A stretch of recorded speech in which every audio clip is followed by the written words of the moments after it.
Friends, తుఫాను తర్వాత వాతావరణం అంతా, ప్రకృతి అంతా ఎంత ప్రశాంతంగా అయితే ఉందో, తనకే విషయం తెలియనట్టు, అసలు తుఫానే రానట్టు ఎంత నిర్మలంగా స్వచ్ఛంగా ఉదయాన్నే సూర్యుడు ఉదయించి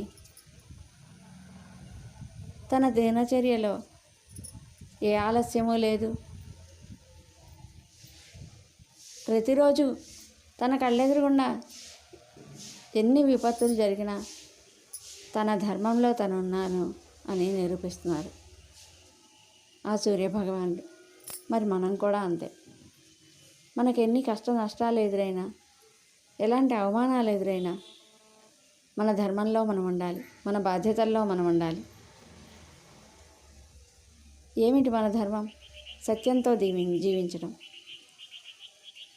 ఆత్మతో మనం ఏకం అవ్వడం, ఆత్మ లక్ష్యాలని తెలుసుకుంటూ ఉండటం.